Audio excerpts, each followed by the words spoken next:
AITA for infiltrating my boyfriend's ex's wedding as the flower girl to reclaim a stolen cat? I, 24F, have been dating Mark, 27M, for a year. Mark is wonderful, but he has a blind spot for his ex, Stacy. Stacy is a woman who treats life like a low-budget soap opera. They broke up 2 years ago because she accidentally set fire to his collection of vintage vinyl, but she still manages to orbit his life like a chaotic moon. The bone of contention? Barnaby. Barnaby is a Maine Coon cat that Mark and Stacy shared.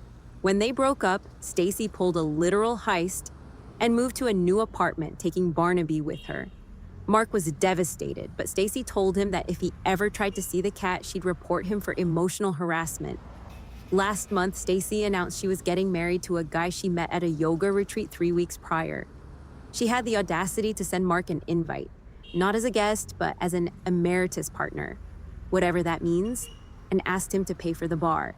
He said no, obviously, but she kept sending him photos of Barnaby looking depressed and claiming only a wedding gift could cure the cat's malaise.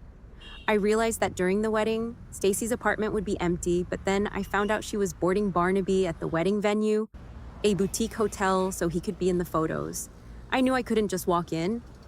I look like a threatening vixen, according to Stacy, so I took advantage of Stacy's legendary incompetence. She had posted on Facebook that her flower girl, a niece, had come down with chicken pox and she was manifesting a replacement. I am 5 feet 1 inch and have a very youthful face. I bought a wig, a frilly white dress, and a pair of Mary Janes. I messaged her from a burner account as Chloe, a local performing arts student who specializes in floral aesthetics. Stacy, being a narcissist who didn't check references, hired me over Zoom. I used a filter and sat very far back. Mark thought I was at a meditation retreat. Instead, I was at a chapel carrying a basket of dead marigolds. I chose marigolds because they symbolize grief. As I walked down the aisle, I saw Stacy looking like a lace-covered nightmare. Mark was actually there. He had crumbled and decided to attend to keep the peace. He was sitting in the 3rd row, looking miserable. When I reached the front, I saw him. Barnaby. He was tied to a decorative velvet pillow near the altar, wearing a tiny tuxedo that looked like it was cutting off his circulation. He looked at me, and I swear that cat gave me a "get me out of here" blink. Instead of throwing petals, I reached the altar and pulled a pair of heavy-duty kitchen shears out of my flower basket. "The contract is void!" I screamed. The music stopped. Stacy froze. Mark's jaw hit the floor. He recognized my eyes immediately, even with the blonde bob wig.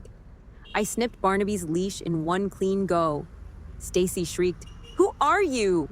I ripped off the wig. "I'm the person who pays the vet bills you ignore, Stacy, and Barnaby is coming home to a house that doesn't smell like essential oils and delusion." I scooped up the 20-pound cat. Stacy tried to lunge at me, but she tripped on her 10-foot train and face-planted into the cake table, which was, for some reason, right next to the altar. I ran down the aisle like an Olympic sprinter. Mark stood up, and for a second I thought he'd stop me. Instead, he shouted, "Duty, start the car, babe!" and tackled the groom who was trying to block the exit. We made it to the car. Barnaby was purring so loud it shook the dashboard. However, the aftermath has been extreme. Stacy is threatening to sue me for grand theft feline, wedding sabotage, and impersonating a minor. She sent Mark a bill for $15,000 for the ruined cake and the psychological trauma of seeing a toddler-sized woman steal her cat. Mark's family is appalled. His mother said that while she hated Stacy, stealing a pet during a holy union is dark magic behavior, and that I've branded the family as cat burglars. Mark is happy to have Barnaby back, but he's stressed because Stacy has started a TikTok campaign called #JusticeForStacy, where she claims I'm a shape-shifting stalker. I feel like a hero.